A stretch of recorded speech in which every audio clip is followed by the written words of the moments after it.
Guys, welcome to Smart Commerce classes. My name is Anshul Mittal and in today's video we will be covering the remaining part of chapter number 2 of ACC F7 and the name of the chapter is Tangible Non-Current Assets. अच्छा, so guys, important part, ये जो topics हम आज cover करेंगे इस chapter में ये बहुत ज़्यादा इम्पॉर्टेंट है एंड बिल्कुल ही नए हैं तुम्हारे लिए, तो बहुत ध्यान से वीडियो देखना, अच्छे से हर कॉन्सेप्ट को समझना।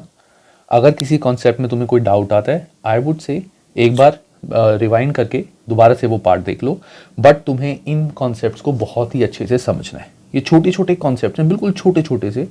अगर कॉन्सेप्ट समझ गए तो याद रहेंगे, लेकिन अगर कॉन्सेप्ट नहीं समझ पाए, अभी इसको रट्टा मारा, तो आगे जाके you will face problem.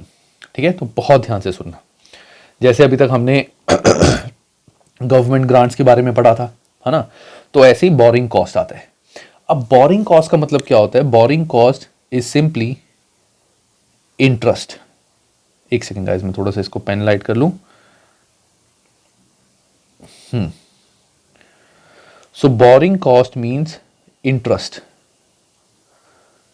Expense. अब मैं तुम्हें जो कॉन्सेप्ट यहां पे बता रहा हूं वो ध्यान से सुनना। अब यहां पे कॉन्सेप्ट क्या कह रहा है? जो भी हमारा इंटरेस्ट एक्सपेंस होता है, नॉर्मली व्हाट वी डू, जो भी इंटरेस्ट एक्सपेंस होता है इसको हम प्रॉफिट एंड लॉस में एक्सपेंस दिखाते हैं, है ना। नॉर्मली तो हम यही करते हैं कि इंटरेस्ट एक्सपेंस को प्रॉफिट एंड लॉस में एक्सपेंस दिखाते हैं।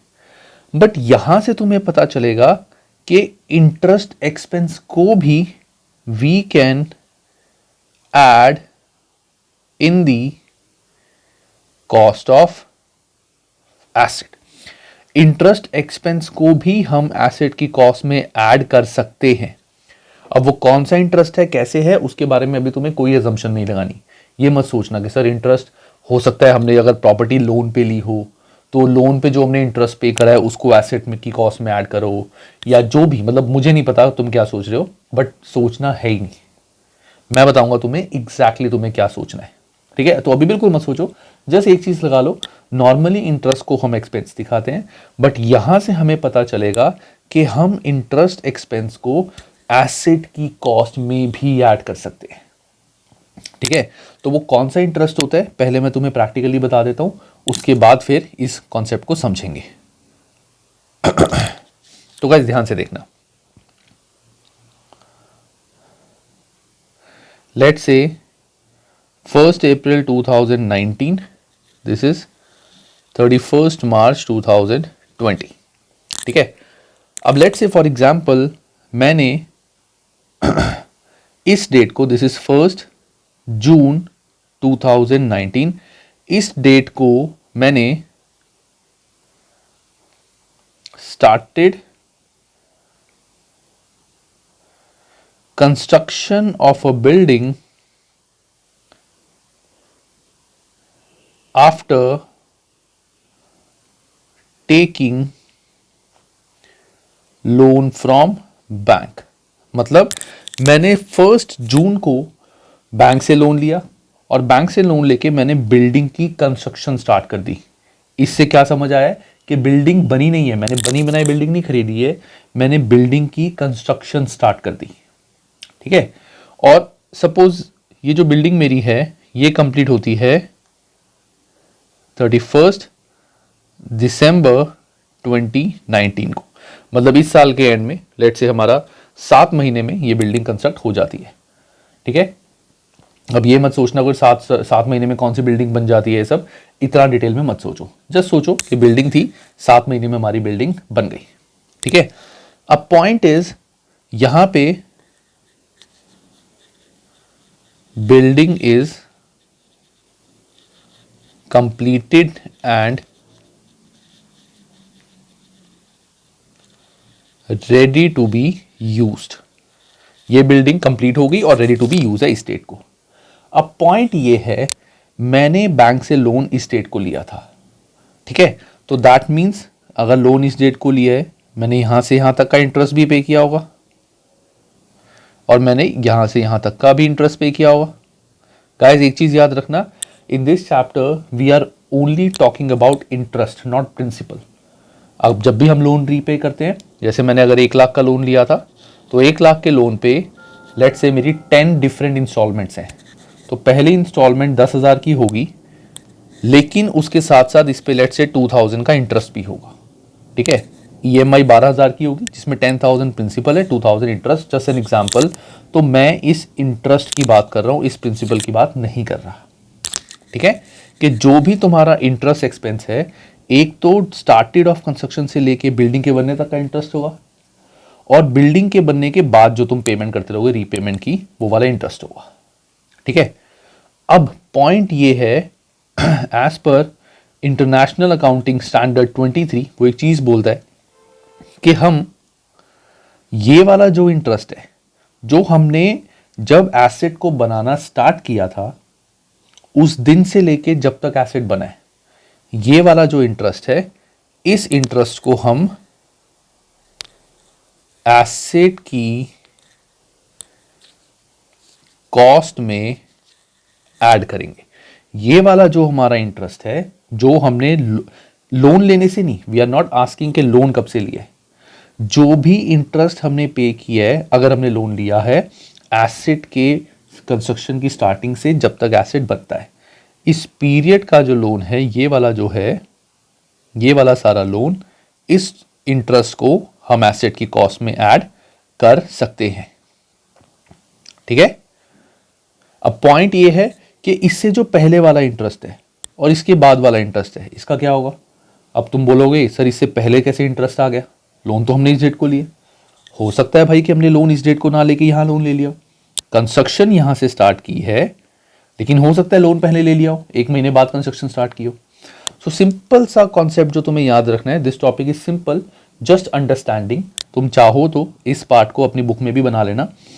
कंस्ट्रक्शन से लेके कंप्लीशन तक का जो इंटरेस्ट होता है, वो ही कैपिटलाइज होता है, एसेट की कॉस्ट में ऐड होता है। इससे जो पहले वाला इंटरेस्ट होगा, ये वाला इंटरेस्ट, ये भी हमारा प्रॉफिट एंड लॉस में एक्सपेंस साइड जाएगा, और ये वाला इंटरेस्ट भी हमारा प्रॉफिट एंड लॉस में एक्सपेंस साइड जाएगा, ठीक है। ये बहुत इंपॉर्टेंट कॉन्सेप्ट है गाइस, बिल्कुल ही नई चीज है तुम्हारे लिए, तुमने आज तक नहीं पढ़ी, इसीलिए मैंने ये वीडियो स्पेसिफिकली बाद में बनाई है कि छोटे छोटे कॉन्सेप्ट तुम्हारे को अच्छे से याद रहे। तो सिंपल सा कॉन्सेप्ट मैंने क्या बताया, कंस्ट्रक्शन से लेके कंप्लीशन तक का जो इंटरेस्ट होता है वो हमारा एसेट की कॉस्ट में ऐड होता है, और इससे पहले का अगर कुछ भी इंटरेस्ट पे किया है, इसके बाद का कुछ भी इंटरेस्ट पे किया है, वो इंटरेस्ट हमारा प्रॉफिट एंड लॉस में एक्सपेंस में जाएगा, ठीक है। तो जब भी कुछ ऐसे क्वेश्चन तुम्हारे को आए conceptually, what you can do, तुम एक छोटा सा चार्ट ऐसा बना लेना, ठीक है, कंप्लीशन तक का। इससे पहले वाला जो इंटरेस्ट होगा स्टार्टिंग से लेके, वो भी प्रॉफिट एंड लॉस में एक्सपेंस जाएगा, इसके जो बाद वाला होगा वो भी एक्सपेंस में, और ये वाला एसेट की कॉस्ट में ऐड हो जाएगा। लर्न लाइक दैट, ठीक है। यहां पे वीडियो पॉज कर लो, इसको अच्छे से समझ लो, ये कॉपी में लिख लो, और इसका अगर तुम क्रक्स बनाना चाहते हो, crux you can just make, मैं यहां पे लिख देता हूं, क्रक्स इज कंस्ट्रक्शन स्टार्टिंग से लेके कंप्लीशन तक का जो इंटरेस्ट होता है, वो इंटरेस्ट इज एडेड इन, या इंटरेस्ट इज कैपिटलाइज। कैपिटलाइज का मतलब ये होता है कि एसेट की कॉस्ट में ऐड होना, और any other interest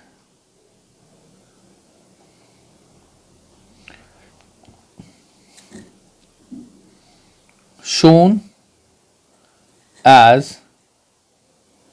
expense in profit and loss, statement of profit and loss, ठीक है गाइस। ये कॉन्सेप्ट है इसका, इसको चाहो तो अच्छे से बना लो और ये लिख लो, this is very helpful, it will be helpful, ताकि फ्यूचर में ये चीज़ याद रहे। इट इज़ गुड कि मेरी वीडियो तुम्हें कभी भी मिल जाएंगी, अगर रिवाइज करना हुआ टॉपिक तो तुम कभी भी मेरी वीडियो देख सकते हो, बट ये बना भी लेना, ठीक है। अब बात आती है गाइस एक और छोटा सा पार्ट, इसी में मैं बता रहा हूं, मैं इसको रब कर रहा हूं, या चलो रब नहीं करता देखो, अब जो मैं रेड से लिखूंगा दैट इज इंटरेस्ट इनकम। जो मैं रेड से लिख रहा हूं दैट इज इंटरेस्ट इनकम। ठीक है, अब ये इंटरेस्ट इनकम का मतलब क्या है? एक तो ये पार्ट मैंने तुम्हें बता दिया। इंटरेस्ट इनकम इज, बहुत ध्यान से सुनना, अगर अगर तुमने जब बैंक से लोन लिया था, जब भी लोन लिया था, अब ये तो नहीं है ना कि लोन का सारा पैसा एक ही दिन में बिल्डिंग में लग जाएगा। तुम इंस्टॉलमेंट्स में दोगे, जितनी जितनी बिल्डिंग बढ़ती रहेगी उतना उतना लोन देते रहोगे। तो तुम्हारे पास जो लोन लेके कैश आया, तुमने वो कैश कहीं पे इन्वेस्ट कर दिया। तुमने जो कैश तुम्हारे पास लोन का आया, तुमने वो कहीं पे इन्वेस्ट कर दिया कि मैं धीरे धीरे पैसा निकालता रहूंगा, चलो कुछ थोड़ा बहुत इंटरेस्ट भी कमा लूंगा। तो वो जो इंटरेस्ट इनकम अगर तुम इस लोन से कमा रहे हो, अगर इस लोन के पैसे से तुम कोई इंटरेस्ट इनकम कमा रहे हो, तो उसको हम कहां लेके जाएंगे? ठीक है, अगर बच्चों को ये कॉन्सेप्ट तुमको समझ आ गया है तो शायद तुम इनकम को भी समझ सको। 2-3 बच्चे होंगे या शायद ज्यादा भी हों, मैं तो कहूंगा शायद सारे हों, जिनको समझ आ गया हो कि अब क्या होने वाला है। क्या, मैं बताता हूं। अगर हम कुछ इंटरेस्ट इनकम इस लोन के पैसे से अर्न कर रहे हैं, अगर तो वो इनकम इस पीरियड की है, सिंपल सा कॉन्सेप्ट, अगर एक्सपेंस हमारा प्रॉफिट एंड लॉस में जाता है तो इनकम भी तो प्रॉफिट एंड लॉस में जाएगी। अगर हमारा कुछ भी एक्सपेंस प्रॉफिट एंड लॉस में जाता है तो इनकम भी प्रॉफिट एंड लॉस में जाएगी। अगर हम एसेट की कॉस्ट में ऐड कर रहे हैं इस इंटरेस्ट को, तो वो जो इंटरेस्ट रिसीव्ड है वो एसेट में से माइनस हो जाएगा। ये वाला जो इंटरेस्ट, इस पीरियड का इंटरेस्ट अगर हमें कुछ भी अर्न किया इसी लोन पे, वो इंटरेस्ट हमारा एसेट की कॉस्ट में से माइनस हो जाएगा, क्योंकि यहां पे इंटरेस्ट को हम एसेट की कॉस्ट में ऐड कर रहे हैं, एक्सपेंस को, तो इनकम को हम कॉस्ट में से माइनस कर देंगे। और यहां पे अगर हमने कुछ भी इंटरेस्ट अर्न किया तो जो ये इंटरेस्ट हमारा प्रॉफिट एंड लॉस में एक्सपेंस साइड जा रहा है, तो वो हमारा चला जाएगा इनकम साइड। ठीक है, तुम्हें सिर्फ ये कॉन्सेप्ट याद रखना है गाइस, और यही इस पूरे स्टैंडर्ड का मतलब है, इस पूरे स्टैंडर्ड का मतलब है। ठीक है, दोबारा से बता देता हूं, अगर कंस्ट्रक्शन के टाइम पे तुमने कोई भी इंटरेस्ट पे करा तो वो इंटरेस्ट एसेट की कॉस्ट में ऐड हो जाएगा, और उसके रिलेटेड अगर इंटरेस्ट रिसीव हुआ उसी लोन पे तो वो एसेट की कॉस्ट में से माइनस हो जाएगा। बाकी कहीं भी तुम्हें कोई भी इंटरेस्ट आया तो वो इनकम में जाएगा, इंटरेस्ट पे किया तो एक्सपेंस में जाएगा। ठीक है गाइस, तो एक बार इसको यहां पे पॉज करके इसको अच्छे से देख लो और समझ लो। तो आई होप अब तुमने पॉज कर दिया। अब इसको आगे करते हैं। सो इसका ट्रीटमेंट क्या होता है? IAS 23 borrowing cost regulates, let me change the color first, the extent to which entities are allowed to capitalize borrowing costs incurred on money borrowed to finance the acquisition of certain assets. ठीक है, यही चीज कि कुछ assets को लेने के लिए जो भी इंटरेस्ट हमने पे करा है उसको हम कैपिटलाइज कर सकते हैं। Borrowing cost must be capitalize as a part of the cost of the asset if that asset is qualifying asset. अब क्वालिफाइंग एसेट क्या होता है ये हम आगे पढ़ेंगे। The one which necessarily takes a substantial period of time to get ready for its intended use or sale। मतलब वो वाला एसेट जो एसेट अभी बना नहीं है, जिसको टाइम लगेगा अभी बनने में, उसको हमने, उसके लिए हमने लोन लिया है। अभी एसेट रेडी नहीं है, कंस्ट्रक्शन स्टार्ट की है, उसको बनने में थोड़ा टाइम लगेगा। हो सकता है मशीन भी हो कि मशीन असेंबल करनी है, बहुत बड़ी मशीन है, 1-2 महीने लग जाता है असेंबल करने में। तो जो भी हमारा क्वालिफाइंग एसेट होगा, क्वालिफाइंग एसेट इज वो एसेट जो अभी रेडी टू यूज नहीं है, जिसको बनने में टाइम लगेगा, उसके लिए हमने लोन लिया है। वो वाला इंटरेस्ट हम कैपिटलाइज कर सकते हैं, ये वाला पार्ट, कि जब से उसको स्टार्ट किया कंस्ट्रक्शन और बनने तक का। Commencement of capitalization. अब कैपिटलाइजेशन पीरियड कमेंस कहां से होता है? जो मैंने तुम्हें बताया, जिस डेट को हमने कंस्ट्रक्शन स्टार्ट करी है उस डेट से लेकर जो इंटरेस्ट है। IAS 23 states that capitalization of borrowing cost should commence when all of the following conditions are met। जब सारी conditions met हो। पहला, expenditure for the asset has been incurred। खर्चा हमने एसेट की कंस्ट्रक्शन के लिए करना शुरू कर दिया। borrowing cost has been incurred, हमने लोन भी ले लिया। और तीसरा, activities that are necessary to prepare the asset for its intended use or sale are in progress। कि हमने कंस्ट्रक्शन स्टार्ट कर दी और अब ये बिल्डिंग अंडर कंस्ट्रक्शन है, इस पे काम चालू हो चुका है। ये लोन भी ले लिया, खर्चा भी कर दिया बिल्डिंग पे, सारा नहीं करा, कुछ भी मतलब खर्चा स्टार्ट कर दिया और इस पे काम शुरू हो चुका है, उस डेट से हम इंटरेस्ट को कैपिटलाइज कर सकते हैं। The rate of interest should be taken where funds are borrowed specifically to acquire a qualifying asset. The borrowing cost which may be capitalise are those actually incurred, जो भी actual खर्चा हुआ है, less any investment income on temporary investment of the borrowing during capitalization period. मतलब ये इसका मतलब कह रहा है ये वाला पार्ट कि अगर हमने एसेट की कंस्ट्रक्शन स्टार्ट कर दी, जो भी हमने बोरिंग कॉस्ट इंटरेस्ट एक्सपेंस करा है उसमें से हम माइनस कर देंगे अगर थोड़ा बहुत पैसा हमने कहीं इन्वेस्ट करा, उससे हमें कोई भी इनकम आई हो तो ये जो इंटरेस्ट है उसमें से ये इंटरेस्ट माइनस कर देंगे, बची हुई वैल्यू हम एसेट की कॉस्ट में ऐड कर देंगे। दोबारा से, where funds are borrowed specifically to acquire qualifying assets, borrowing cost which may be capitalise are those actually incurred, जो भी इंटरेस्ट एक्चुअल एक्सपेंस हुआ है, less any investment income on temporary investment. Temporary investment income means interest income, it can be interest income, can be dividend income. Dividend income कैसे, मैंने किसी और company के shares ले लिए तो मुझे डिविडेंड मिलेगा, ठीक है ना। On the temporary investment of borrowing during capitalization period, ठीक है। तो इसका एक क्वेश्चन करते हैं, इस क्वेश्चन से तुम्हें कॉन्सेप्ट और ज्यादा क्लियर हो जाएगा। सो द क्वेश्चन इज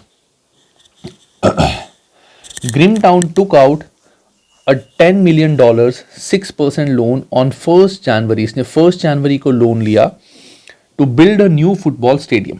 अब यहाँ पे एक काम करते हैं, छोटा सा चार्ट बना लेते हैं हमारा, मैं कलर चेंज कर लेता हूँ ताकि इजीली आइडेंटिफाइबल हो। यहाँ जगह कम है, तो 1st January 2001 को इसने लोन लिया 10 मिलियन का 6% पे, ठीक है। 10 मिलियन का 6% पे इसने इस डेट को लोन लिया to build a new football stadium के बिल्डिंग स्टेडियम बनाना है। Not all the funds were immediately required, so 2 million were invested in 3% bonds until 30 June 2001। इसने क्या किया, $2 मिलियन इसने बैंक में इन्वेस्ट कर दिए टिल 30 जून 2001। मतलब यहाँ पे इसने कुछ इन्वेस्टमेंट कर दी टिल 30 जून 2001, इसने यहां तक कुछ इन्वेस्टमेंट कर दी, ठीक है। 3% बॉन्ड्स की। Construction of stadium begin on 1 February 2001। Construction start हुई 1 फरवरी 2001 से, यहां से 1 फरवरी 2001 यहां से कंस्ट्रक्शन स्टार्ट हुई and was completed on 31 December 2001। तो 31 दिसंबर 2001 को कंस्ट्रक्शन कंप्लीट हुई, यहां से कंस्ट्रक्शन स्टार्ट हुई, यहां पे कंस्ट्रक्शन कंप्लीट हुई। दैट मीन्स कंस्ट्रक्शन पीरियड हमारा है ये मैं हाईलाइट कर लेता हूं, ये सारा है कंस्ट्रक्शन पीरियड, ठीक है। This is my construction period. इस डेट से कंस्ट्रक्शन स्टार्ट नहीं होगी क्योंकि यहां पे लोन लिया था, बट कंस्ट्रक्शन यहां से स्टार्ट हुई है, हमने 1 महीना पहले लोन ले लिया। आगे, calculate the amount of interest to be capitalize in respect of football stadium as 31 December 2001। हमारा इंटरेस्ट कितना कैपिटलाइज होगा, तो सिंपल मतलब इस पीरियड का हमने जो भी इंटरेस्ट पे किया है माइनस जो हमने इंटरेस्ट इनकम इस पीरियड के लिए अर्न की है ना। तो यहां का सिंपल कॉन्सेप्ट हमारा आंसर क्या आएगा, देखो इस पीरियड के लिए अब हमने टिल 31 दिसंबर मतलब पूरा साल, इंटरेस्ट रेट जो हमने लोन लिया था उस पर 6%, तो 10 मिलियन पे, एक सेकेंड गाइस मैं कैलकुलेटर देख लूँ अपना, ये रहा। तो देखो 10 million into 6 divide by 100 into, अब हमने जो लोन लिया था वो तो यहां को लिया 1 जनवरी को, तो इंटरेस्ट तो पूरे साल का मिलेगा, लेकिन हमने कंस्ट्रक्शन 1 फरवरी से स्टार्ट किया है तो यहां से यहां तक का इंटरेस्ट ही कैपिटलाइज होगा। दैट मीन्स 1 फरवरी, ये 1 फरवरी है सॉरी, तो 1 फरवरी से 31 दिसंबर कितने होते हैं, 11 months, so into 11 divide by 12। That means यहां से यहां तक का जो मेरा इंटरेस्ट एक्सपेंस है इट इज 5,50,000। ये मेरा है इंटरेस्ट एक्सपेंस जो मेरा कैपिटलाइज होगा, क्यों? हमने 1 फरवरी से कंस्ट्रक्शन स्टार्ट की है, तो 1 फरवरी से 31 दिसंबर तक कितना इंटरेस्ट लगेगा? 10 मिलियन का लोन था, 6% पर एनम, तो पूरे साल का 6%। पढ़ा है ना एक फॉर्मूला बचपन में, principal into rate into time, तो टाइम इज 11 डिवाइड बाय 12। तो ये हो गया मेरा इंटरेस्ट एक्सपेंस। अब यहां तक कुछ मेरी इंटरेस्ट इनकम भी है, अब इनकम भी निकाल लेते हैं। देखो यहां लिखा हुआ है $2 मिलियन हमने इन्वेस्ट किए थे 3% बॉन्ड में अल्टिल 30 जून इस डेट को। तो यहां पे इस पे अगर मैं इंटरेस्ट निकालूं, $2 million into rate upon 100 into यहां से यहां तक कितना पीरियड होता है? How much period till here? 1 February till 31, it is 5 divide by 12, 2 lakh into 3/100 into 5 divide by 12। ये मेरा जो इंटरेस्ट है ये इस पीरियड का इंटरेस्ट है, तो ये इंटरेस्ट तो मेरा कॉस्ट में से माइनस हो जाएगा। तो 2 lakh into 3 divide by 100 into 5 divide by 12, that means एक सेकंड गाइस, कुछ गड़बड़ करी है मैंने छोटी सी, सॉरी वो कैलकुलेटर में प्रॉब्लम आ गई थी। सो $2 million into 3/100 into 5 divide by 12, ये आता है मेरा 25,000। तो 25,000 इस पीरियड की मेरी हो जाएगी इंटरेस्ट इनकम कंस्ट्रक्शन। यहां तो जो मेरी इंटरेस्ट इनकम आई है वो मेरी हो जाएगी एसेट में से, कॉस्ट में से माइनस कर दूंगा, क्योंकि इस पीरियड के लिए मैंने कुछ इनकम अर्न की है। तो मेरा जो कैपिटलाइज होगी value 550 minus 25,000, so this will be 525,000. This value will be capitalized in respect of the asset. ठीक है गाइस, सबको ये बात समझ आ गई? हमें निकालना है इंटरेस्ट कितना कैपिटलाइज होगा। हमने देखा कंस्ट्रक्शन कब से स्टार्ट हुई थी, कंप्लीशन तक जितना भी एक्सपेंस था वो एक्सपेंस आ गया, जितनी भी हमने इनकम अर्न की थी चाहे वो इस पीरियड के लिए, बट इनकम तो अर्न की है, तो जो हमने इस पीरियड के लिए इनकम अर्न की है वो मैंने यहां से माइनस कर दी। और अगर मैं तुम्हें बताऊं, अब तुम हालांकि इनके सॉल्यूशन में है कि प्रॉफिट एंड लॉस में फिगर कितनी आएगी, what value should come in profit and loss, although इन्होंने पूछा नहीं हुआ बट स्टिल हम बता देते हैं। सो प्रॉफिट एंड लॉस में कितनी फिगर आएगी? यहां तक तो कंस्ट्रक्शन कंप्लीट हुई है, तो ये तो पूरा जो इंटरेस्ट है ये तो कैपिटलाइज होगा, हम यहां तक की बुक्स बना रहे हैं। सो इस महीने का इंटरेस्ट एक्सपेंस और इस महीने की इंटरेस्ट इनकम हमारी प्रॉफिट एंड लॉस में जाएगी। तो इस महीने का interest expense 10 million into 6 divide by 12 into 1 divide by 6 divide by 100 into 1 divide by 12, that means 50,000 मेरा प्रॉफिट एंड लॉस में जाएगा एक्सपेंस। ठीक है, ये जाएगा प्रॉफिट एंड लॉस में एक्सपेंस, और एक महीने का मेरा इंटरेस्ट, तो यहां पे मैं इसको 1 मंथ कर देता हूं, $2 million into 3 divide by 100 into 1 divide by 12, that means 5,000 मेरा हो जाएगा इनकम। ये एक्सपेंस में चला जाएगा और ये इनकम में चली जाएगी वैल्यू। ठीक है, ये कैपिटलाइज होगी और ये हमारा प्रॉफिट एंड लॉस में चला जाएगा। आई होप सबको ये कॉन्सेप्ट समझ आ गया हो। बिल्कुल डिफिकल्ट नहीं है, तुम्हें सिर्फ जो मैंने ऊपर बताया है ये चीज समझ लो। इस कंस्ट्रक्शन से लेके कंप्लीशन तक जो भी इंटरेस्ट तुम्हें रिसीव हुआ है वो एसेट की कॉस्ट में से माइनस हो जाएगा, और जो भी इंटरेस्ट तुमने पे किया है उसको हम एसेट की कॉस्ट में ऐड कर देंगे।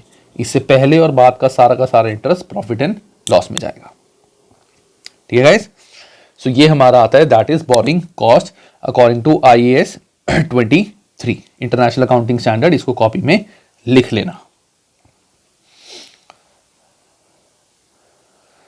इलस्ट्रेशन नंबर 8 गाइज, इसको तुम कर लेना, या इसको भी छोड़ दो, जस्ट लीव दिस पार्ट अभी, या चलो मैं कराता हूं, देखता हूं इसमें क्या कह रहे हैं।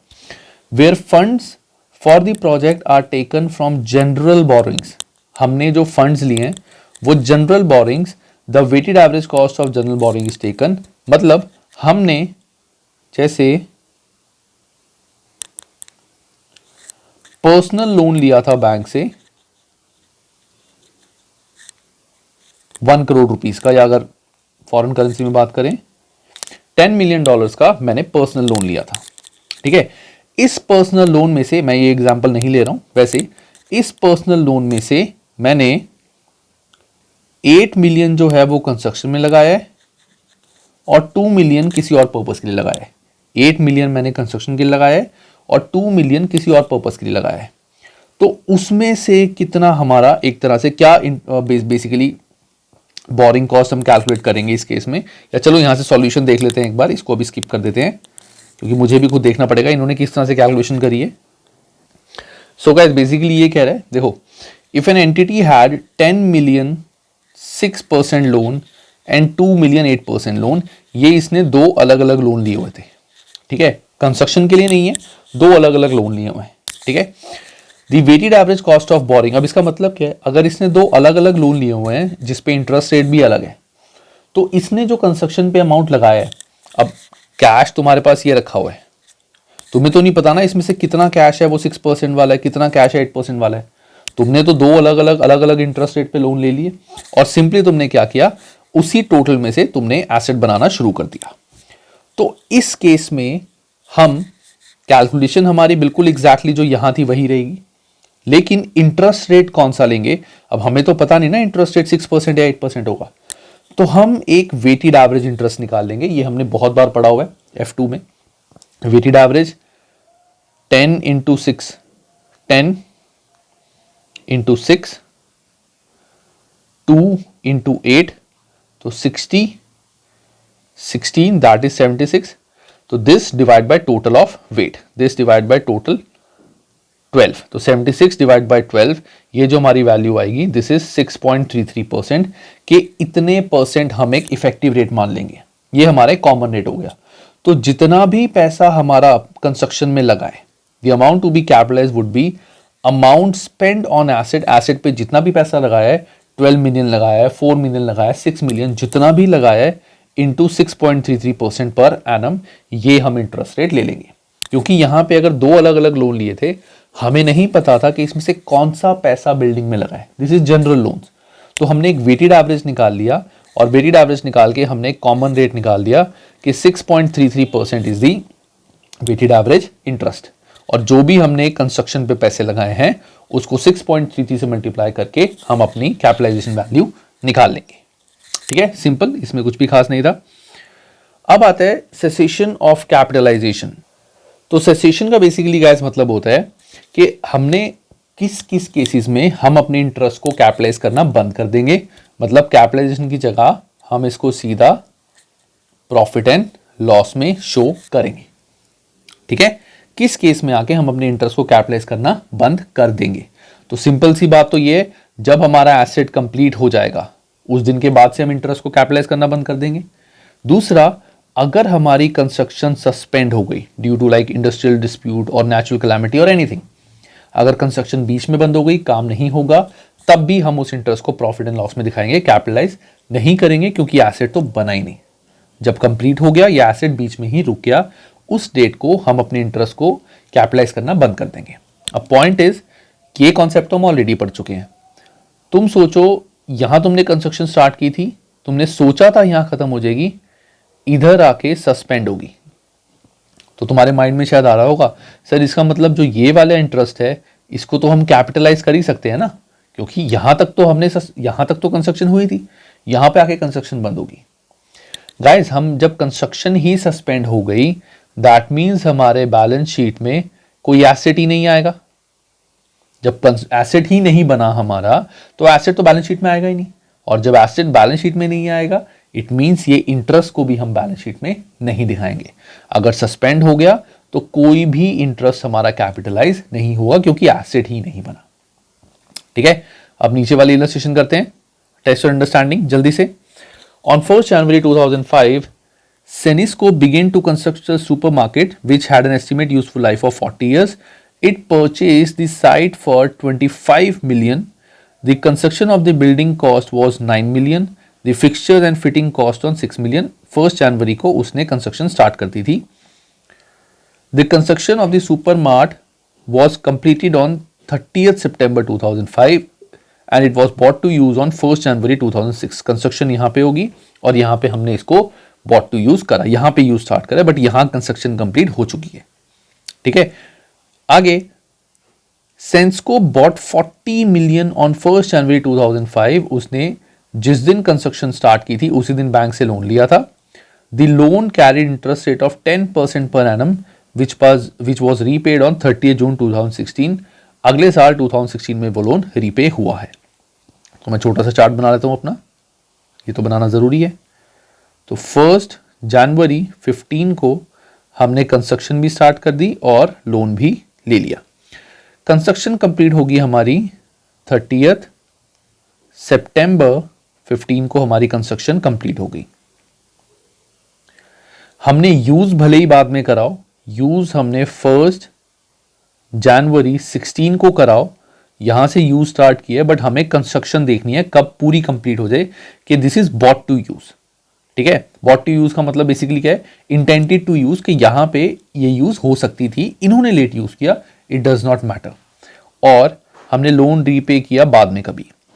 हमें देखना है calculate the amount, total amount including the cost of property plant and equipment in respect of development कि 31 दिसंबर 2015, दैट मीन्स यहां तक हम कितनी वैल्यू को एसेट की कॉस्ट में ऐड करेंगे। तो सिंपल वो होगी, मैं थोड़ी सी ड्राइंग कलर चेंज कर देता हूं ताकि तुम्हें आइडिया हो जाए। कंस्ट्रक्शन से लेके कंप्लीशन तक का जितना भी हमारा खर्चा हुआ है उसको हम एसेट की कॉस्ट में ऐड कर देंगे, मतलब इस पीरियड का। वेरी सिंपल, तो कैलकुलेट कर लेते हैं। तो क्या क्या चीजें हमारे एसेट की कॉस्ट में ऐड होंगी, इसमें लिखा हुआ है टोटल अमाउंट ऑफ कॉस्ट क्या होगा। 31 दिसंबर को हम बुक्स क्लोज कर रहे हैं, एसेट यहां कंप्लीट हो चुका है, तो टोटल कॉस्ट बुक्स में कितनी आएगी। तो पहले बात तो हमने एसेट परचेज किया था इतने का 31 दिसंबर 2015, 31 दिसंबर 2015 को एसेट की कॉस्ट 25 मिलियन। अब गाइस एक चीज मैं तुम्हें और बता दूं, there is a difference in depreciation and difference in construction. Construction जिस दिन कंप्लीट हो जाए उस दिन तक का हम इंटरेस्ट कैलकुलेट करते हैं। दोबारा, कंस्ट्रक्शन जिस दिन कंप्लीट हो जाए उस दिन हम इंटरेस्ट कैलकुलेट करते हैं, लेकिन जो डेप्रिसिएशन कैलकुलेट होती है वो होती है यूज से। यहां से हम डेप्रिसिएशन कैलकुलेट करना शुरू करेंगे, क्योंकि एसेट बॉट टू यूज इस स्टेट को है। कंस्ट्रक्शन भले ही यहां पे होगी, लेकिन asset is bought to use from this state, मतलब यहां से हम एसेट को यूज कर सकते हैं। अभी कंस्ट्रक्शन हो गई थी लेकिन कुछ लीगल फॉर्मेलिटीज बची थी, जैसे कंस्ट्रक्शन पूरी होगी, लीगल फॉर्मेलिटीज बची है, लेकिन हमने बॉट टू यूज के इस डेट को हमने उसको बिजनेस में लाके यूज करना शुरू किया, तो इस डेट से हम डेप्रिसिएशन कैलकुलेट करना स्टार्ट करेंगे।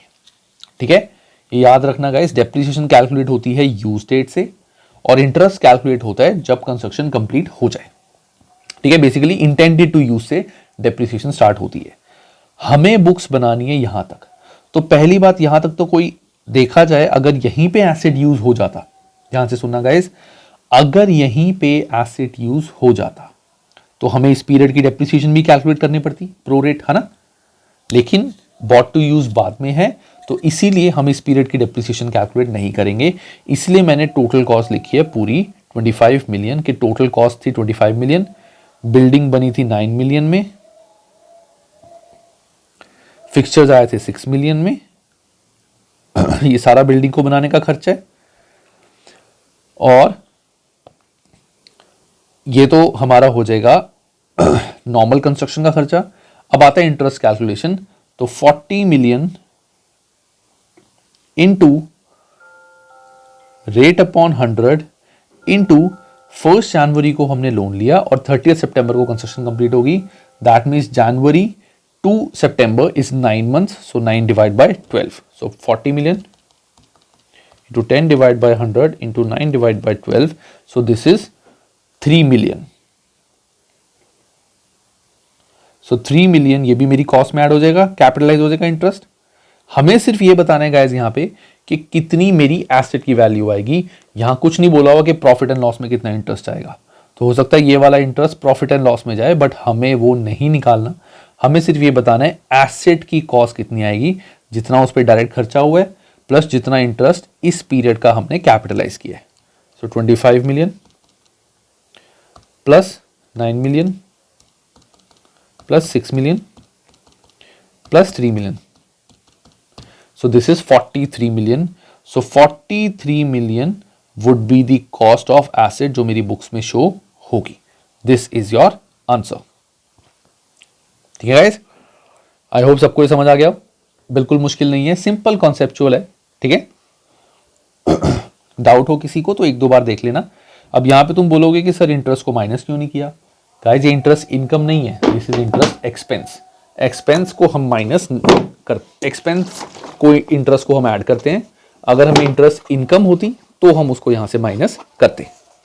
ठीक है, next part is investment property.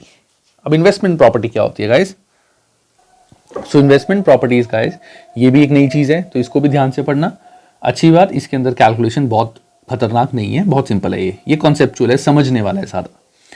तो IAS 40 इन्वेस्टमेंट प्रॉपर्टी क्या कहता है. इन्वेस्टमेंट प्रॉपर्टी सेज कि फॉर एग्जांपल जैसे मैंने एक बिल्डिंग परचेज की है जिसके अंदर मैं बेसिकली काम कर रहा हूं, जो भी मेरा वर्क है, I am doing work in that building. एक बिल्डिंग मैंने परचेज किया जिसपे मैं काम कर रहा हूं. मैंने दिस इज बिल्डिंग नंबर 1. मैंने सेकंड बिल्डिंग परचेज की है, बट यहां ये बिल्डिंग परचेज करने का पर्पस मेरा काम करना नहीं है इसमें. वो है या तो इसको रेंटल प्रॉपर्टी बनाना. रेंटल प्रॉपर्टी मतलब कि इस बिल्डिंग को खरीद के मैं इसको रेंट पे चढ़ा दूंगा, उससे रेंटल इनकम आएगा. या फिर इसको इन्वेस्टमेंट पर्पस के लिए मैं अपने पास रख लूंगा कि अपने पास रख लो, वैसे ही रख लो. प्रॉपर्टी के रेट्स बढ़ रहे हैं तो हो सकता है आज से 10-15 साल बाद काफी अच्छे रेट्स मिल जाए मुझे, तो उसको मैं इन्वेस्टमेंट बना लूंगा. सो इस बिल्डिंग में, ये जो बिल्डिंग है इस पे मैं कोई काम नहीं कर रहा. जो बिजनेस मेरा है वो बिजनेस नहीं मैं कर रहा. हाँ, तुम ये भी नहीं बोलोगे कि sir rental income is also a business. That is a business, but इस बंदे का कुछ और काम है, मैन्युफैक्चरिंग का काम है, कोई चीज मैन्युफैक्चर करते हैं. अगर उसने कोई और बिल्डिंग परचेज की है, not for the purpose of doing business in that, for the purpose of renting it out और investment, so in that case ये जो प्रॉपर्टी है this will be called as a investment property under international accounting standard 40. ठीक है, तो एक बार ये पढ़ते हैं, तुम्हें समझ आ जाएगा. जो मैंने बताया सिर्फ यही है. अभी इन्वेस्टमेंट प्रॉपर्टीज लैंड और अ बिल्डिंग. पहली बात, लैंड और अ बिल्डिंग ही इन्वेस्टमेंट प्रॉपर्टी होती है, प्लांट एंड इक्विपमेंट नहीं होती. हेल्ड टू अर्न रेंटल और for capital appreciation. Capital appreciation मतलब इन्वेस्टमेंट के आगे जाके वैल्यू बढ़ जाए. rather than for the use by entity for the sale or in ordinary course of business, owner occupied property is excluded from the definition of investment property. Owner occupied property is excluded. मतलब अगर ये property जो हमने खरीदी है business के अंदर, sorry, अगर हमने ये प्रॉपर्टी खरीदी है तो उसको इन्वेस्टमेंट प्रॉपर्टी बोलेंगे. लेकिन अगर ओनर की ही बिल्डिंग थी, जैसे 3 फ्लोर्स हैं,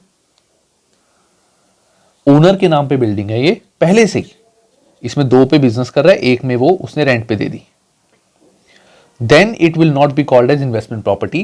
क्योंकि उसने पैसा लगा के, उसने अभी नहीं खरीदी, ये पहले की खरीद रखी है, उसके नाम पे. लेकिन अगर उसने कोई और प्रॉपर्टी बाद में खरीदी है बिजनेस के पैसों से, तब हम उसको इन्वेस्टमेंट प्रॉपर्टी बोलेंगे. So these property are not used by entity for general operations. These could be spare properties rented out to third parties or specifically bought in order to profit. मतलब specially इनको खरीदा इसी purpose के लिए गया. There could be a situation where a building can be accounted for in 2 different ways. If an entity occupies a premise but rent out certain floors to other companies, then the part occupied will be classed as property, plant and equipment. जिस पे वो काम कर रहा है उसका treatment as per international accounting standard 16 होगा, जो नॉर्मल डेप्रिसिएशन निकालते हैं. With the floors rented out classed as investment property as per IAS 40. जो रेंट आउट प्रॉपर्टी है इन्वेस्टमेंट प्रॉपर्टी है. बिल्डिंग जो डूइंग वर्क होती है ये आती है इंटरनेशनल अकाउंटिंग स्टैंडर्ड 16 में, और जो बिल्डिंग ये वाली होती है इन्वेस्टमेंट प्रॉपर्टी ये आती है IAS 40 में. अब तुम कहोगे सर इसमें फर्क क्या है, IAS 40 IAS 16? कुछ ज्यादा फर्क नहीं, बहुत सिंपल सा है, थोड़ी सी ट्रीटमेंट का फर्क है बस. ठीक है, सो इस पार्ट को भी छोड़ दो, ये हम कंसोलिडेशन में बाद में करेंगे. सो अकाउंटिंग ट्रीटमेंट क्या होगा इस चीज का. Investment property should initially be measured at cost. जो भी हम इन्वेस्टमेंट प्रॉपर्टी लिखते हैं, मेजर्ड मतलब उसको बुक्स में हमें कॉस्ट पे ही लिखना है इनिशियली। जब हम उसको परचेज करेंगे तो उसको बुक्स में लिखेंगे हम at cost. IAS 4010 gives a choice for subsequent measurement between the following cost model और fair value model। IAS 40 बाद में बोलता है कि आपके पास दो ऑप्शन है, या तो इसको कॉस्ट मॉडल की तरह करो, इट इज लाइक जैसे हम नॉर्मल एसेट इसको ट्रीट करते हैं, नॉर्मल एसेट उस पे हम फिर हर साल डेप्रिसिएशन क्लेम करते हैं, या तो हम इसको नॉर्मल एसेट माने। फेयर वैल्यू मॉडल क्या कहता है कि एवरी ईयर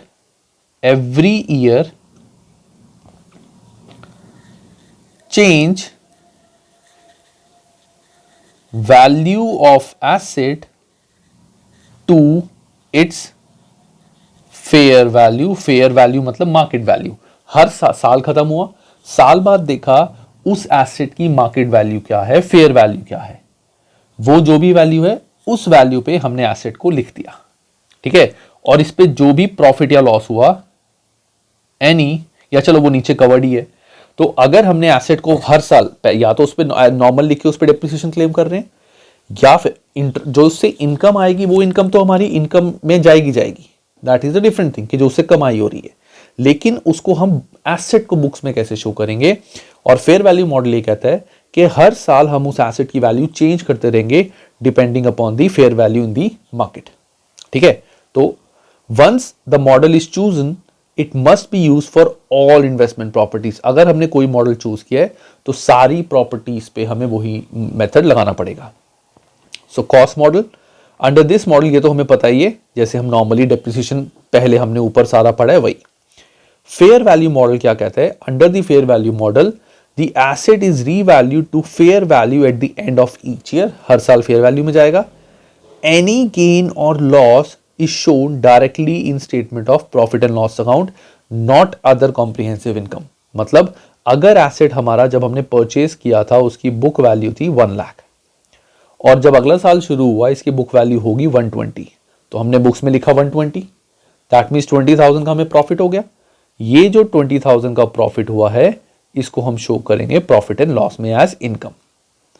और अगर एसेट पहले था 1 लाख का, आज रह गया 70 का, दैट मीन्स हमें 30 का लॉस हो गया, तो 30 को हम लॉस दिखाएंगे in profit and loss. But ये अदर कॉम्प्रिहेंसिव इनकम में नहीं जाएगा, ये नॉर्मल प्रॉफिट एंड लॉस में जाएगा, ठीक है। अदर वाले पे टैक्स नहीं कैलकुलेट होता, नॉर्मल पे टैक्स कैलकुलेट होता है, तो ये नॉर्मल वाले प्रॉफिट एंड लॉस अकाउंट में जाएगा, ठीक है guys. This is not revalues profit और लॉस, नॉर्मल प्रॉफिट और loss.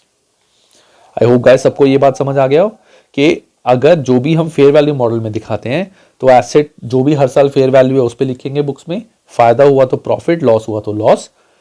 No depreciation is charge on this asset. अब सबसे बड़ी बात जो तुम्हारे लिए है कि अगर हम इसको फेयर वैल्यू मॉडल में दिखाते हैं तो इस पे कोई भी डेप्रिसिएशन चार्ज नहीं होगी। हालांकि जो पहले हमने पढ़ा था रीवैल्यूड, उस पे भी डेप्रिसिएशन निकालते थे, but those are on the asset जो हम बिजनेस में यूज कर रहे हैं। यहां पे हम एसेट इन्वेस्टमेंट पर्पस के लिए यूज कर रहे हैं। अगर हम फेयर वैल्यू मॉडल पे एसेट चलाते हैं तो उस पे कोई भी डेप्रिसिएशन कैलकुलेट नहीं होगी, जो भी मार्केट वैल्यू है हर साल चेंज करते रहेंगे। Fair value is normally established by reference to current market price, के करंट प्राइसेस क्या चल रहे हैं in the same location and condition, कि अगर उसी सेम एसेट सेम लोकेशन पे हो तो उसका करंट प्राइस क्या है, उसी प्राइस पे हम इस एसेट को वैल्यू करेंगे, ठीक है। टेस्ट और अंडरस्टैंडिंग एड करते हैं, यहां से तुम्हें कॉन्सेप्ट क्लियर हो जाएगा। बहुत ही सिंपल है। Selina, a manufacturing entity, purchased a property for 1 million on 1st January 2001 for its investment potential. Investment purpose के लिए इसने ये property purchase की है। तो this is investment property. The land element of the cost is believed to be 4 lakh and the building element is expected to have a useful life of 50 years. Building 50 साल चलेगी और land इतने की value है। मतलब देखा जाए अगर $1 मिलियन उसकी कॉस्ट थी तो 4 लाख तो इसमें से लैंड है, सो दैट मीन्स जो 6 लाख हमारी बची, 6 लाख हमारी बिल्डिंग होगी, ठीक है। और इसकी यूजफुल लाइफ है 50 ईयर्स।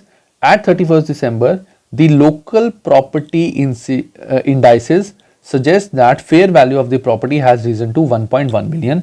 एक साल बाद पता चला कि बिल्डिंग की वैल्यू इतनी बढ़ गई है। Show how the property would be presented in financial statement as on 31st December if Celine adopts first cost model, second fair value model. तो कॉस्ट मॉडल तो बिल्कुल सिंपल है, हमने मार्केट वैल्यू का कुछ भी नहीं करना। सिंपल हम क्या करेंगे कॉस्ट मॉडल पे, ये लैंड है, ये बिल्डिंग, तो डेप्रिसिएशन बिल्डिंग पे लगती है।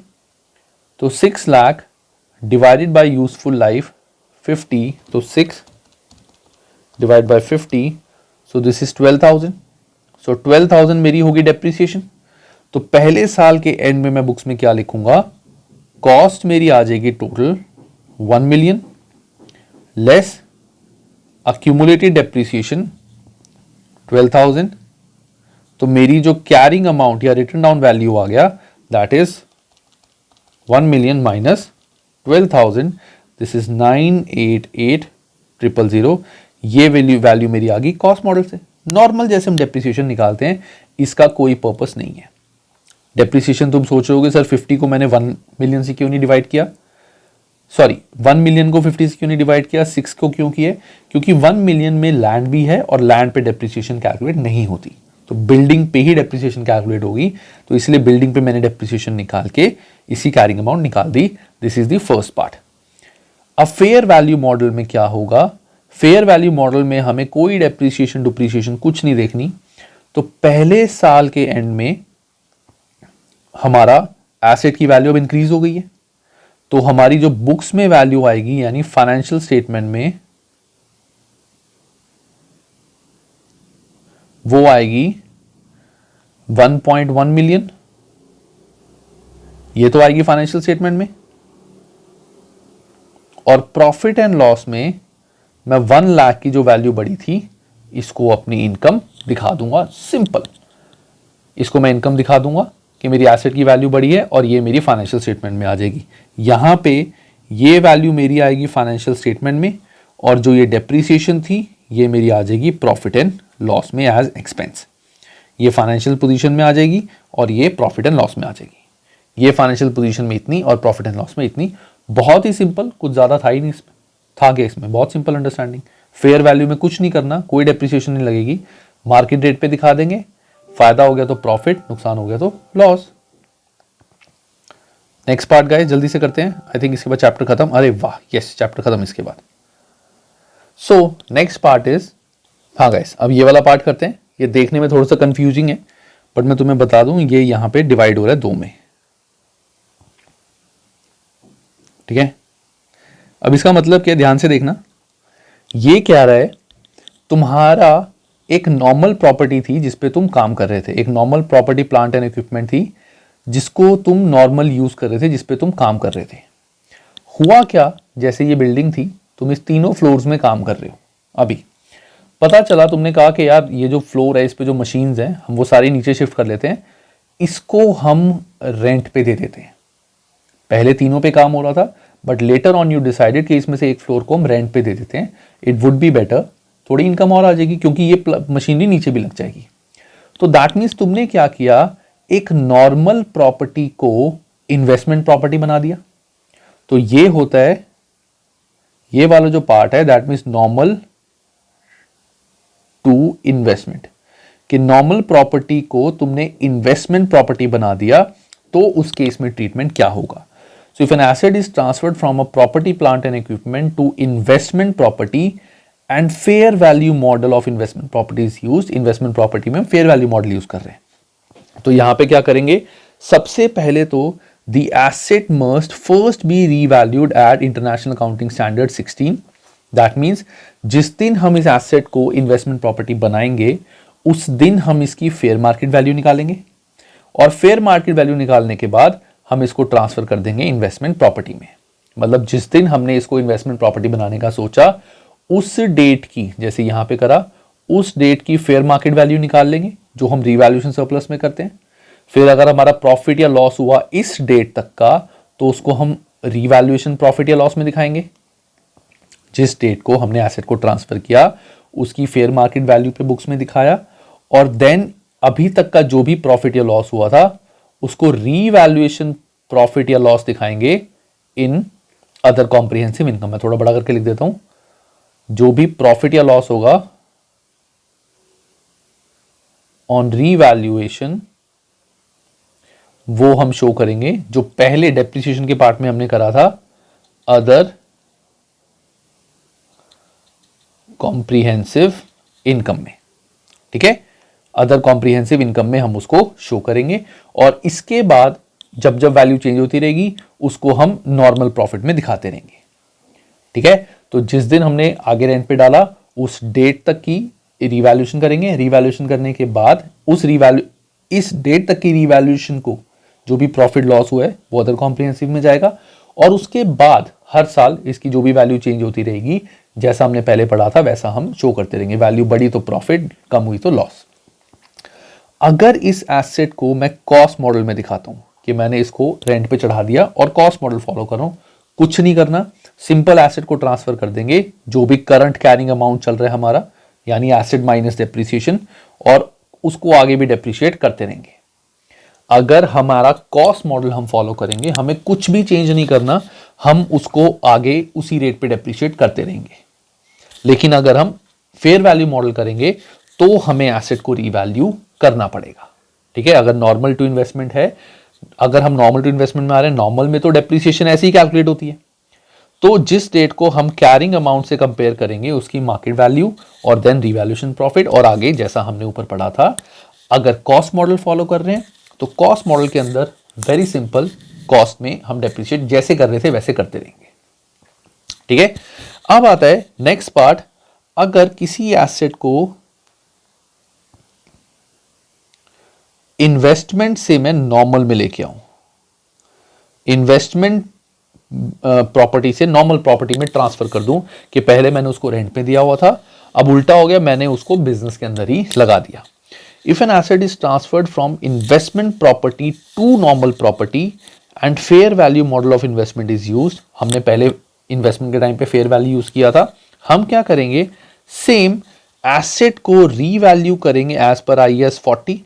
मतलब जिस डेट को हमने एसेट को ट्रांसफर किया है नॉर्मल में, यहां तक हम एसेट को रीवैल्यू करेंगे, और जो भी यहां तक का गेन या लॉस हुआ है इसको हम नॉर्मल गेन या लॉस मानेंगे, जैसे हम नॉर्मली करते आए। मतलब ये है ना, देखो ये मेरे साल हैं, ये मेरा पूरा साल है, 1 2 3 4, अभी तक मैं इस प्रॉपर्टी को इन्वेस्टमेंट प्रॉपर्टी मान रहा हूं। दैट मीन हर साल जो भी प्रॉफिट या लॉस होता है उसको मैं प्रॉफिट एंड लॉस में दिखाता हूं। यहां आके मैंने प्रॉपर्टी को ट्रांसफर कर दिया नॉर्मल में, तो यहां तक की जो भी चेंजेस हुए हैं उसको तो मैं नॉर्मल प्रॉफिट या लॉस दिखाऊंगा जैसा मैं इन्वेस्टमेंट प्रॉपर्टीज पे करता था। सेम चीज, revalue the property as per IAS 40, taking gain और loss to statement of profit and loss. इस पीरियड तक का जो भी गेन या लॉस होगा उसको प्रॉफिट एंड लॉस में कर देंगे, एंड देन उसको हम यहां पे ट्रांसफर कर देंगे नॉर्मल में, जिस पे हम डेप्रिसिएशन क्लेम करते रहेंगे। और अगर कॉस्ट मॉडल है तो सेम नॉर्मल डेप्रिसिएशन चलती रहेगी, उसमें कोई भी चेंज नहीं है, इस पे नॉर्मल डेप्रिसिएशन चलती रहेगी। ठीक है, आई थिंक इसका तुम्हें इलस्ट्रेशन से ज्यादा अंडरस्टैंडिंग क्लियर होगी। इलस्ट्रेशन देखो, सो अंडरस्टैंडिंग नंबर 9, चैप्टर खत्म है इसके बाद। Kyle company purchased an investment property some years ago and carries it under fair value model। इसने एक इन्वेस्टमेंट प्रॉपर्टी परचेज की थी और उसको फेयर वैल्यू मॉडल पे लिखती थी। मैं छोटा सा चार्ट बना लेता हूं अपना, which I always make. At 1 January 2001 the property had a fair value of 12 million. इस डेट को प्रॉपर्टी की फेयर वैल्यू थी 12 million. And the value in Kyle's financial statement, अच्छा sorry, the property had a fair value in file financial statement is 12 millions। के books में इसकी जो value थी that was 12 million। On 1 July 2001, 1 जुलाई 2001 का, थोड़ी राइटिंग मेरी खराब हो गई शायद क्योंकि ना ठंड बहुत ज़्यादा है और मेरे से लिखा भी नहीं जा रहा। ठीक है, तो थोड़ी सी ठंड में ना मेरी राइटिंग खराब हो जाती है। आई फिर ट्राई कि राइटिंग और अच्छी आए। तो 1 जुलाई 2001 में Kyle decided to move the property and use it for own business. यहां पे उसने एसेट को ट्रांसफर कर दिया बिजनेस में, transfer to business. At this date the asset has a fair value of 14 million, यहां पे एसेट की वैल्यू थी 14 million, this is fair value. And remaining useful life of 14 years, remaining useful life थी 14 years की। What amount should be recorded in statement of profit and loss account for the year ended this, यहां से यहां तक पूरे में profit and loss में value क्या जाएगी ये ध्यान से देखना गाइस। तो सबसे पहली बात, जिस डेट को हमने ट्रांसफर किया है उस डेट से पहले का पार्ट, तो उस डेट से पहले एसेट की वैल्यू बुक्स में थी 12 और ट्रांसफर वाली डेट पे होगी 14, दैट मींस 2 मिलियन का मुझे हो गया प्रॉफिट। तो 2 मिलियन का जो मुझे प्रॉफिट हुआ है ये तो मैं प्रॉफिट एंड लॉस में दिखाऊंगा नॉर्मल प्रॉफिट। उसके बाद यहां से आगे जब मैं एसेट को ट्रांसफर करूंगा, अब तो मेरे बिजनेस में आ चुकी है तो इस पे नॉर्मल डेप्रिसिएशन लगेगी, तो 14 मिलियन, तो डेप्रिसिएशन विल बी 14 मिलियन जिस वैल्यू पे मैं बुक्स में इसको लेके आया हूं, divided by useful life, that means $1 million की मेरी डेप्रिसिएशन लगेगी ईच ईयर। तो 2 मिलियन का मेरा प्रॉफिट हो जाएगा और 1 मिलियन की मेरी डेप्रिसिएशन हो जाएगी। दैट मींस जो मैं प्रॉफिट एंड लॉस बनाऊंगा उसमें क्या होगा, मैं लेस कर दूंगा डेप्रिसिएशन 1 मिलियन और ऐड कर दूंगा profit on fair value adjustment 2 million. This is how I will show the changes in my financial statement. ठीक है, अच्छा सॉरी गाइस, एक गड़बड़ होगी। ये डेप्रिसिएशन मेरी 1 जुलाई से 31 दिसंबर, दैट मीन्स 6 मंथ्स की लगेगी, तो पूरे साल की है, तो into 6 divide by 12 that means 5 lakh. Sorry guys, तो 5 लाख की मेरी डेप्रिसिएशन क्लेम होगी। मेरे को एकदम से क्लिक किया है क्योंकि डेप्रिसिएशन तो जिस डेट को ट्रांसफर किया है उससे क्लोजिंग डेट तक, तो 6 मंथ्स की डेप्रिसिएशन यहां पे कैलकुलेट होगी 5 लाख, और मेरा जो प्रॉफिट है 2 मिलियन का ये फेयर वैल्यू एडजस्टमेंट में प्रॉफिट एंड लॉस में शो हो जाएगा। ठीक है, सिंपल, मैंने यहां से यहां तक की फेयर वैल्यू करके जो भी गेन है वो दिखा दिया। अब सोचो अगर ये प्रॉपर्टी इन्वेस्टमेंट ना होके नॉर्मल से इन्वेस्टमेंट में जाती तो, और हमें आगे बोला जाता कि फेयर वैल्यू एडजस्टमेंट करनी है, तो यहां तक जो भी गेन होता, जैसे 2 मिलियन का ही गेन है, इस गेन को मैं यहां पे ऐड ना करके मैं इसको अदर कॉम्प्रिहेंसिव इनकम में दिखाता, क्योंकि इस डेट से पहले तो ये मेरा नॉर्मल एसेट है, ये तो इन्वेस्टमेंट प्रॉपर्टी है ही नहीं, और नॉर्मल एसेट को अगर मैं रीवैल्यू करता हूं तो वो नॉर्मल रीवैल्यूएशन प्रॉफिट या लॉस होता है। ठीक है guys, so this is the concept. I hope तुम्हें यहां तक ये समझ आ गया होगा सारा। ठीक है, सो गाइस ये चैप्टर खत्म है, खत्म हो गया, मतलब खत्म है का क्या मतलब है अच्छा guys, so important part, understanding number 10 तुम कर लेना, दिस इज योर होमवर्क, इसको अच्छे से कर लेना। ठीक है, अंडरस्टैंडिंग नंबर 11 से मैं स्टार्ट करता हूं। किसी को डाउट होगा अंडरस्टैंडिंग नंबर 10 में तो मुझसे पूछ लेना, इसमें 4-5 चीजें हैं, तुम समझ जाओगे सारा, कोई दिक्कत नहीं है, थोड़ा सा टाइम लगेगा बस। ठीक है, क्योंकि मैं नहीं चाहता ये वीडियो भी 2-3 घंटे की बने, तो वो कर लेना, डाउट होंगे तो मैं अलग से उस स्पेसिफिक क्वेश्चन की वीडियो बना दूंगा। तो सबसे पहले आता है test understanding 11। Question, what is the revaluation surplus that would be recorded in financial statement. हमें रीवैल्यूएशन सरप्लस देखना है। An entity purchased the property 15 years ago at a cost of this and have been depreciated it at 2% per annum। ये हम depreciation कर रहे हैं 15 साल पहले on straight line basis. The entity had the property professionally revalued at 5 lakh. हमारा revaluation surplus में total कितना अमाउंट जाएगा। तो सबसे पहले हम ये देखते हैं कि इस पे डेप्रिसिएशन कितनी क्लेम हुई है आज तक। ठीक है, तो 15 साल के लिए हमने प्रॉपर्टी यूज की है, 2% है, that means 2 divide by 100 into 15 years into 1 lakh. 1 lakh का 2% फॉर 15 years, ये हो जाएगी टोटल डेप्रिसिएशन आज तक की। 1 lakh into 2 divide by 100 into 15, so this is 30,000। That means अभी तक की इस पे डेप्रिसिएशन 30,000 लगी हुई है। सो 1 लाख माइनस 30,000, हमारी वैल्यू कितनी रहेगी 70,000। 70,000 मेरी आ गई आज की डेट में कैरिंग अमाउंट। आज की डेट में एसेट का कैरिंग अमाउंट है 70,000। तो रीवैल्यूएशन सरप्लस में वैल्यू कितनी जाएगी, हमारे एसेट की रीवैल्यू अब कितनी होगी है 5 लाख। तो 5 lakh minus 70,000 is 4,30,000. The answer is D. अब इसको अगर दूसरे तरीके से करना है गाइस, देखो रीवैल्यूएशन सरप्लस में वैल्यू कितनी जाएगी, इसकी जर्नल एंट्री क्या होगी, debit asset, debit accumulated depreciation, credit revaluation. Asset पहले था 1 लाख का, अब हो गया 5 लाख का. दैट मीन्स 4 लाख से एसेट की वैल्यू लग गई. टोटल जो इस पे आज तक की डेप्रिसिएशन लगी है वो हम रिवर्स कर देंगे और 430 हमारा आ जाएगा रीवैल्यूएशन सरप्लस. ठीक है, सिंपल, सबको ये चीज आती है, 11th में पढ़ी हुई है. Next, 2 entities own 2 buildings. An entity owns 2 buildings A and B, which are currently recorded in the books at carrying amount 170 and 330. Both buildings have been recently valued as building A की value इतनी होगी, building B की value इतनी होगी. The entity currently has a balance of revaluation surplus of 50,000, which arose when building A was revalued several years ago. Building E was not previously revalued.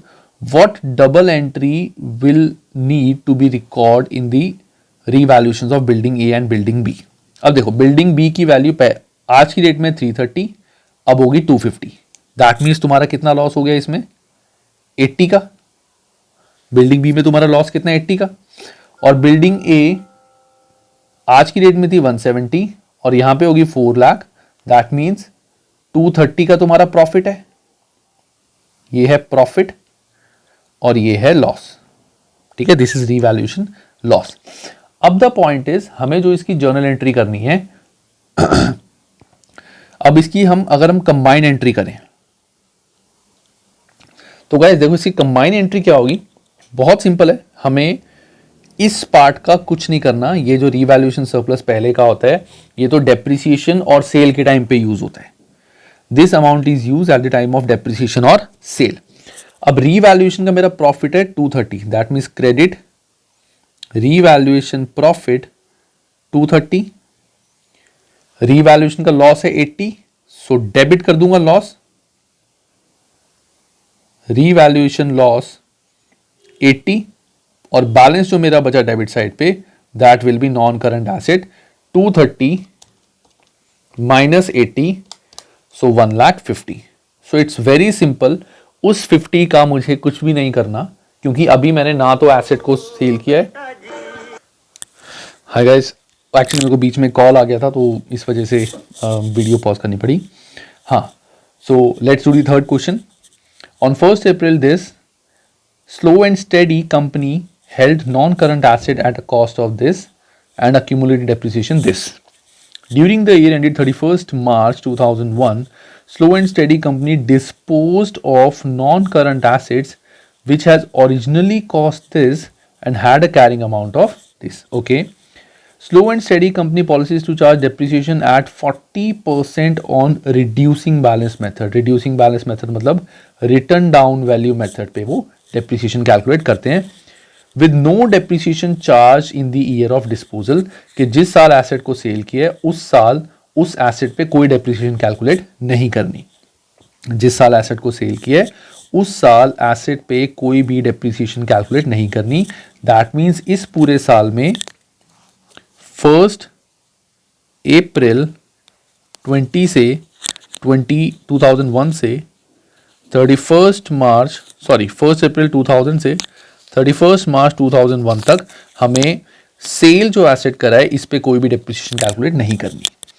What is the depreciation charge to the statement of profit and loss account for the year ended this. अब depreciation कितनी लगेगी, तुम बोलोगे sir 0. क्यों? Question में लिखा हुआ है कि जब एसेट सेल जो करना है उस पर कोई डेप्रिसिएशन चार्ज ही नहीं करनी. गाइस, जो एसेट सेल करना है उस पर डेप्रिसिएशन चार्ज नहीं करनी, बट रिमेनिंग पे तो करनी है. सो देखो, 3,12,000 के मेरे एसेट से जिस पे डेप्रिसिएशन लगी थी 66,000 आज तक की, तो आज तक का कैरिंग अमाउंट कितना हो गया, तो 3,12,000 minus 66,000, so this is 2,46,000. Oh sorry 11, मैं गलत लिख गया. अच्छा हाँ, 66,000 sorry. So this is 2,46,000. So 2,46,000 आ गए carrying amount of total assets जो मेरे पास स्टार्टिंग में थे। उसमें से मैंने एक एसेट जिसकी कॉस्ट इतनी थी और कैरिंग अमाउंट इतना था वो सेल कर दिया। अब यहां पे मैंने टोटल एसेट्स का कैरिंग अमाउंट लिया है, तो इस एसेट का कैरिंग अमाउंट यहां से माइनस करूंगा। जो एसेट टोटल मैंने सेल किया है उसका कैरिंग अमाउंट यहां से माइनस कर दूंगा। या तो मैं टोटल कॉस्ट में से कॉस्ट माइनस करता, डेप्रिसिएशन में से इस वाली डेप्रिसिएशन को हटा के माइनस करता, है ना। बट सिंपल मैंने क्या किया, वैल्यू निकाल के, कैरिंग अमाउंट निकाल के, उसी कैरिंग अमाउंट में से जो एसेट सेल किया उसको हटा दिया। तो रिमेनिंग कितने रह गए, 2,46,000 माइनस 112, दिस इज 234,800। ये मेरी आज की वैल्यू रहेगी। अब इस वैल्यू पे मैं डेप्रिसिएशन कैलकुलेट करूंगा क्योंकि ये एसेट तो सेल हो गया।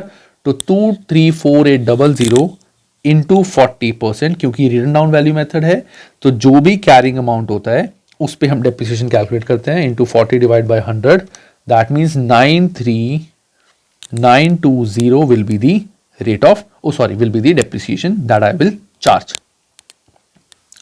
ठीक है गाइस। नेक्स्ट क्वेश्चन नंबर 4, ये क्या कह रहा है, a building contractor decide to construct an office building to be occupied by his own staff. Tangible non-current assets are initially measured at cost. Which two of the following expense incurred by the building contractor cannot be included as a part of cost? किसको हम cost में include नहीं करेंगे? Interest incurred on specific loan taken out to pay for construction of new office, इसको तो करेंगे, हमने अभी पढ़ा था। इस इंटरेस्ट को तो हम एसेट की कॉस्ट में ऐड करते हैं अगर कंस्ट्रक्शन के लिए लोन लिया है। डायरेक्ट लेबर कॉस्ट भी ऐड होगी, प्रोडक्ट के बनने से रिलेटेड है। A proportion of contractors general administration cost, अब एडमिनिस्ट्रेशन कॉस्ट जो होती है that is not related to construction.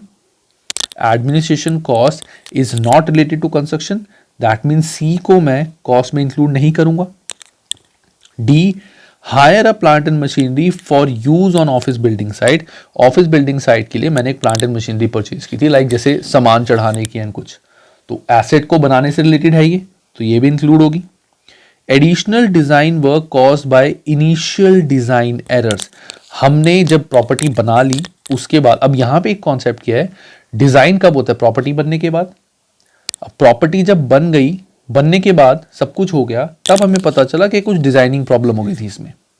तो यहां पे this property is ready to use, हम इसको यूज कर सकते हैं, लेकिन वैसे हमें डिजाइन पसंद नहीं आया तो हमने डिजाइन चेंज कराया। लेकिन ये प्रॉपर्टी यहां पे रेडी टू यूज है डिजाइन चेंज होने से पहले, सो इसको भी हम एसेट की कॉस्ट में इंक्लूड नहीं करेंगे क्योंकि एसेट को यूज करने से पहले का खर्चा नहीं है ये। Delivery cost in getting raw material into site, हाँ साइट पे रॉ मटेरियल आया, डिलीवरी कॉस्ट बेसिकली सामान को बनाने का खर्चा है, प्रॉपर्टी को बनाने का खर्चा है, सामान लेंगे, ट्रैवल करके रॉ मटेरियल आएगा, उससे सामान बनेगा। So these all cost, simple crux मैंने बताया था, एसेट को स्टार्ट करने से या यूज करने से पहले का खर्चा उसकी कॉस्ट में ऐड होता है। दैट मीन्स तुम्हारा C and E will be the answer. Fifth, the purpose of depreciation is to allocate the cost less residual value on a systematic basis over the asset's economic life. वही definition, cost minus scrap value divided by useful life. Write down asset on realizable value each year, नहीं ऐसा कुछ नहीं है। Accumulate a fund for asset replacement, नहीं, asset replacement के लिए कोई फंड नहीं होता ये। Recognize the asset loss value over time, नहीं। तो मेन जो डेफिनेशन है इसकी वो फर्स्ट है। Allocate the cost, पर्पस क्या है डेप्रिसिएशन का, these are not purpose. It can be like use of depreciation, या use भी नहीं, it can be benefits of depreciation, but this is purpose. depreciation का पर्पस क्या होता है कि हम allocate करते हैं कुछ expense और वो निकालते कैसे, cost less residual value divide by useful life. अब है question number 6, an entity uses funds from general borrowings to build a raw material, this guys, ये क्वेश्चन हमने पढ़ा था, सबको याद होगा, है ना। इसमें हम क्या करेंगे, weighted average 10 into 6, 6 into 8, 60, 48, 108. So 108 divided by 16, 108 divided by 16, that means 6.75 मेरा आया है effective interest rate. The entity use 12 million of these funds to construct the facility. पूरे साल कंस्ट्रक्शन यूज हुई है, तो 12 मिलियन इंटू 6.75% सारा कंस्ट्रक्शन में लगाए, तो into 12, so this is 8,10,000। 8,10,000 will be the answer. देखते ही हमने इसका आंसर निकाल दिया, सिंपल सा था। अच्छा गाइज, ये वाले क्वेश्चंस मैं अभी नहीं करा रहा, वीडियो बहुत बड़ी बन जाएगी। आई वुड से कि तुम ये क्वेश्चन सारे ट्राई करना, इजी है, कर लोगे, समझ के कर लेना, ठीक है, very easy, not at all difficult. Doubt होंगे तो मुझसे पूछ लेना। अच्छा, इंपॉर्टेंट पार्ट, मैं अब व्हाट्सएप F7 का ग्रुप बना रहा हूं, that is on Telegram. I am not making group on WhatsApp, क्योंकि व्हाट्सएप में सारे बच्चे ऐड नहीं हो सकते, उसकी लिमिट ही 257 मेंबर्स की है। So I am making a Telegram channel for F7। So anyone wants to join, इसका लिंक मैंने डिस्क्रिप्शन में दे दिया है, तो वहां से you can join the Telegram channel, ठीक है guys. And guys please, if you have not subscribe to my channel, please subscribe, and जितना शेयर हो सकता है प्लीज करो गाइस। मैं तुम्हारे लिए बहुत मेहनत कर रहा हूँ, बहुत मेहनत कर रहा हूँ, तो तुम भी थोड़ी सी मेहनत करो और प्लीज मेरा चैनल अपने फ्रेंड्स एंड नोन्स के साथ शेयर करो गाइस, ठीक है। Okay guys, take care and have a good time.